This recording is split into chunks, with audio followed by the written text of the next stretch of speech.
بسم الله الرحمن الرحيم. الحمد لله والصلاة والسلام على رسول الله.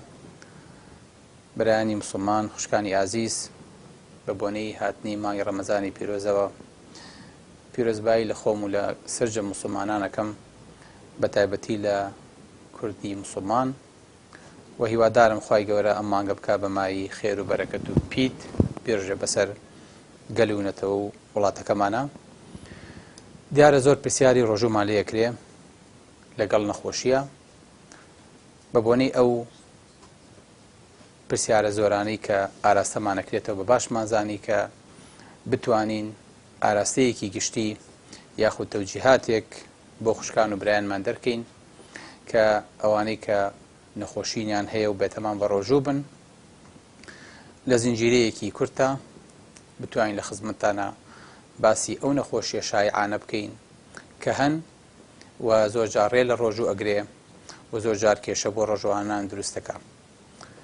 خۆشەویستان و ئایزان، دیارە ڕۆژوو بۆ خۆی چارەسەرە، عیلاجە.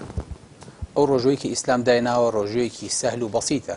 خوای گەورە کە باسێکا فەرمێ یورید الله بکم اليسر ولا یورید بکم العسر.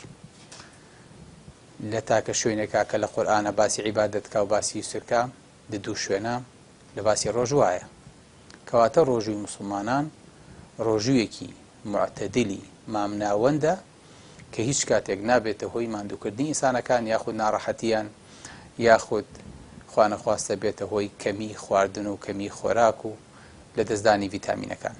بەعکسەوە ئەمڕۆ ڕۆژوو بۆ بە یەکێک لە چارەسەر گرنگەکانی جیهان.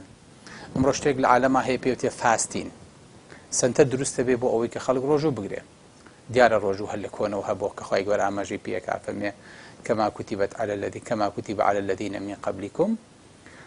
لەو کاتەوە هەبووە و دیارە دوای ئێمەش بەردەوامە بێت. ڕۆژوو ئەمڕۆ لە ژیانی پزیشکیە لەوە دەرچووە کە تەنها پەیوەندی بە نەخۆشیەوە هەبێ یاخود تەنها پەیوەندی بە ساغەوە هەبێ. بۆیە ئەمڕۆ ڕۆژوو وەکو پریڤێنشن بەکارەهێنرێ، واتە وەکو وقایە بۆ زۆرینی نەخۆشیەکان، و ڕۆژووش ئەمڕۆ بۆ چارەسەری زۆر لە نەخۆشیەکان وەکو نەخۆشی پێست، نەخۆشی نەفسی، نەخۆشی دڵ، نەخۆشی زەخت، نەخۆشی شەکرە، نەخۆشی بەرزبوونەوەی کۆلسترۆڵ و چەوریەکان، نەخۆشی گورچیلە، نەخۆشی قورسی هەزم و هەرسکردن.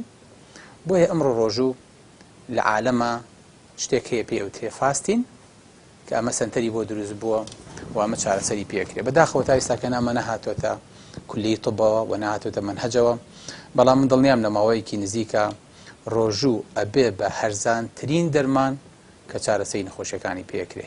بۆیە ئەمڕۆ شتێک هەیە پێوترێ وۆتر فاستین، واتە ڕۆژوو بە ئاو، واتە نەخۆشەکە بەس ڕێگەی پێدرێ ئاو بخوا بۆ ماوەیەکی زۆر، یاخود پێوترێ جووس فاستین، نەخۆشەکە تەنها شەربەتە خوا ڕێگەی پێدرێ، یاخود پێوترێ ئینتەرمیتەنت فاستین، واتە ڕۆژووی تەناوب ڕۆژێ بە ڕۆژۆ بێ و ڕۆژێکیش ڕۆژۆکە ئەشکێنێ.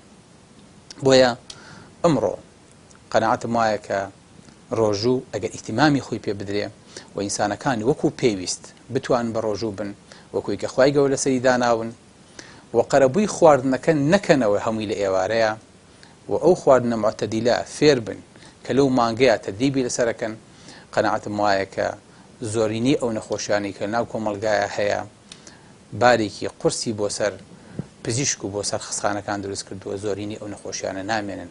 لە جەنابی شتان دقت بن، زۆرینی ئەو کێشانی کە هەمانە ئەمڕۆ لە بازاڕە یاخود لە شوێنە گشتیەکانە یاخود ئەوانەی کە تووشی نەخۆشی قورس و نەخۆشی سەختە بن، دکتۆرەکان زۆرینیان پارێزیان بۆ دانێن. پارێز واتە ڕۆژوو، ڕۆژوو لە چەوری، ڕۆژوو لە خوێ، ڕۆژی لە جۆرە خواردن، ئەمانە هەمووی جۆرێکە لە ڕۆژوو. جا ئەگەر ڕۆژۆکە هەموو بابەتەکە و هەموو بوارەکانیش بگرێتەوە، پێم وایە ئەو کاتە هەدەفی خۆی زۆر بەزیادەوە ئەپێکێ.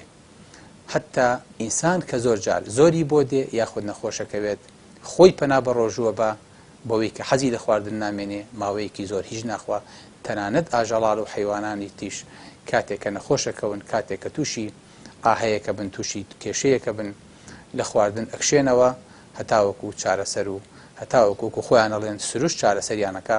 ئێمە پێمان وایە هەتاوەکو پەروەردگار چارەسەریان بۆ ئەنێرێ.